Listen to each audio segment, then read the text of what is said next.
प्रिय विद्यार्थियों, मैं Prakash Chand Bairwa, assistant professor in ABST, government PG college Dausa.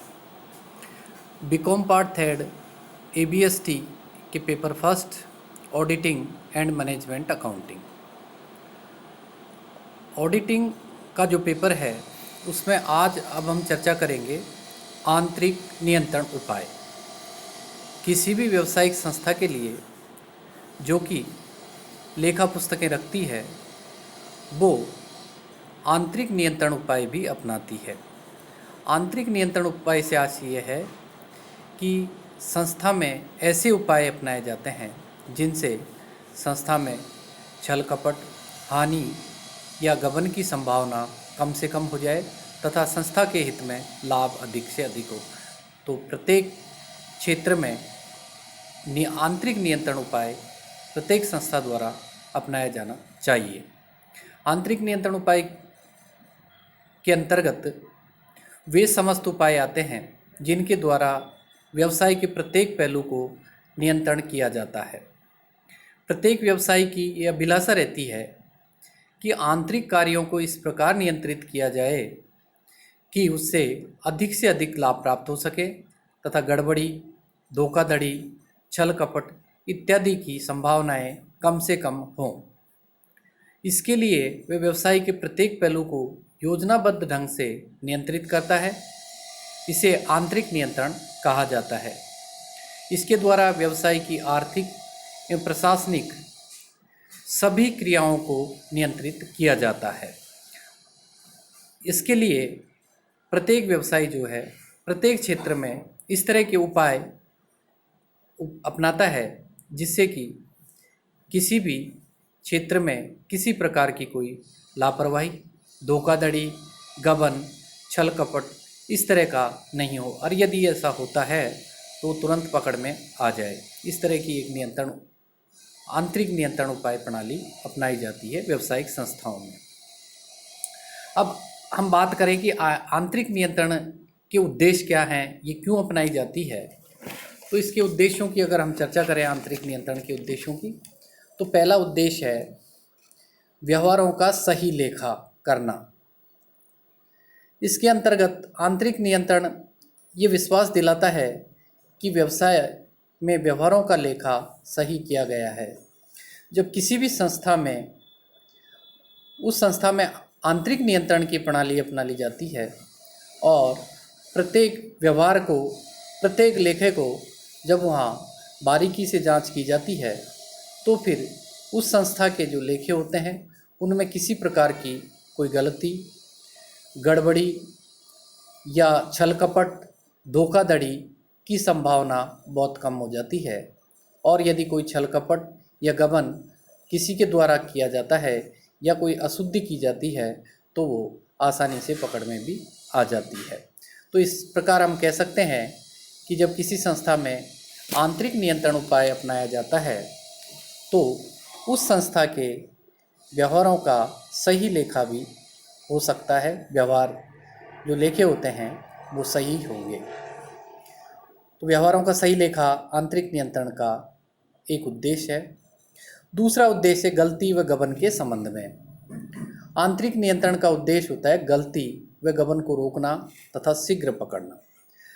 जब कोई व्यावसायिक संस्था अपनी संस्था में आंतरिक नियंत्रण के प्रणाली को अपनाती है तो उसका एक उद्देश्य ये भी होता है कि उस संस्था में गलती, गबन, धोखाधड़ी, छल कपट आदि पहली बात तो हो ही नहीं, और यदि हो तो आसानी से पकड़ में आ जाएं, शीघ्र पकड़ में आ जाएं, जिससे कि संस्था को किसी प्रकार की बड़ी हानि से बचाया जा सके।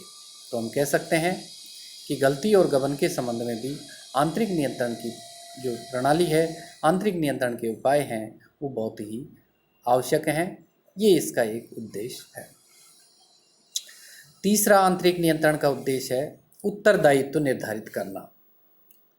आंतरिक नियंत्रण का उद्देश्य उत्तरदायित्व केंद्रों की स्थापना करना है तथा प्रत्येक क्रिया के संबंध में जवाबदेही निर्धारित करना है। यहाँ हम ये कह सकते हैं कि जब तक हम किसी की जवाबदेही निर्धारित नहीं करते हैं, किसी का उत्तरदायित्व निर्धारित नहीं करते हैं, तब तक किसी कार्य के परिणाम तक पहुंचना बड़ा कठिन होता है, बहुत ही जटिल होता है, क्योंकि सामूहिक जिम्मेदारी किसी की जिम्मेदारी नहीं होती है।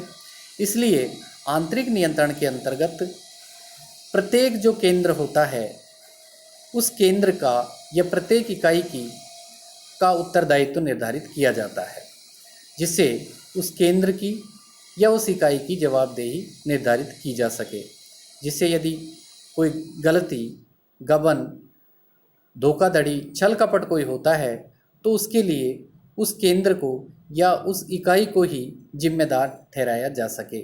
और जब ऐसा किया जा सकता है कि किसी केंद्र या इकाई की जब जिम्मेदारी निश्चित कर दी जाती है तो फिर वो अधिक सतर्कता से और सावधानी से कार्य करने लगते हैं, जिससे स्वतः ही छल कपट, गबन, गलतियाँ और अशुद्धियाँ बहुत कम हो जाती हैं। और यदि कोई अशुद्धि, छल कपट, गबन आदि यदि किया भी जाता है किसी के द्वारा तो वो बहुत आसानी से और बहुत जल्दी शीघ्र ही पकड़ में भी आ जाता है और उसमें सुधार किया जा सकता है। चौथा उद्देश्य है आंतरिक नियंत्रण का विवरणों के संबंध में। तो आंतरिक नियंत्रण द्वारा लक्ष्यों का निर्धारण किया जाता है, वास्तविक कार्य की लक्ष्यों से तुलना की जाती है तथा विचरणों का पता लगाकर उन्हें नियंत्रित किया जाता है। आंतरिक नियंत्रण की जब प्रणाली अपनाई जाती है तो लक्ष्य तय कर लिए जाते हैं, लक्ष्यों का निर्धारण कर लिया जाता है, और जब कार्य होता है वास्तव में तो उस वास्तविक कार्य का जो लक्ष्य निर्धारित किए गए थे उनसे फिर उसकी तुलना की जाती है, और उसमें जो अंतर आता है उस अंतर को हम विचरण कहते हैं। और उस विचरण का पता लगाया जाता है कि जो लक्ष्य निर्धारित किए गए थे पूर्व में, वो लक्ष्य प्राप्त करने में कहाँ कमी रह गई, उस कमी को ढूंढने की कोशिश की जाती है और फिर उसको दुरुस्त करने की भी कोशिश की जाती है। तो आंतरिक नियंत्रण का एक उपाय है कि विचरणों के संबंध में और अंतर के संबंध में, विचरण अंतर हम यह कह सकते हैं, उसके संबंध में जो विवरण है वो भी उपलब्ध हो जाते हैं कि जो वास्तविक जो कार्य किया गया है उसको निर्धारित लक्ष्य से यदि कम रहता है तो उसका जो अंतर है उसकी जानकारी आसानी से हो जाती है, जिससे उसमें आवश्यक सुधार किए जा सकते हैं। पांचवा उद्देश्य है संपत्तियों की सुरक्षा।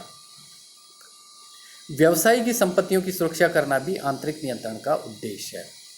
जब आंतरिक नियंत्रण की प्रणाली अपनाई जाती है तो संस्था में किसी भी प्रकार की गलती, धोखाधड़ी, छल कपट आदि की संभावनाएं कम हो जाती हैं। और जब किसी संस्था में छल कपट या गबन नहीं होंगे तो संपत्तियां उस संस्था की सुरक्षित रह सकेंगी। तो ये भी एक आंतरिक नियंत्रण का उद्देश्य है। और आंतरिक नियंत्रण का छठा उद्देश्य है कुशलता एवं निष्पत्ति में सुधार। आंतरिक नियंत्रण का यह भी उद्देश्य है कि सामग्री, श्रम, प्लांट तथा पूंजी के उपयोग में कुशलता लाई जा सके तथा व्यवसाय की निष्पत्ति में सुधार किया जा सके। जब किसी संस्था के द्वारा आंतरिक नियंत्रण की प्रणाली अपनाई जाती है तो उस संस्था में उसकी सामग्री, उसके श्रम, प्लांट तथा पूंजी आदि के उपयोग में ज़्यादा से ज़्यादा कुशलता आ जाती है और आंतरिक नियंत्रण के द्वारा लाई जा सकती है तथा व्यवसाय की जो निष्पत्ति है उसमें भी आंतरिक नियंत्रण के द्वारा सुधार किया जा सकता है। तो ये थे आंतरिक नियंत्रण के उद्देश्य।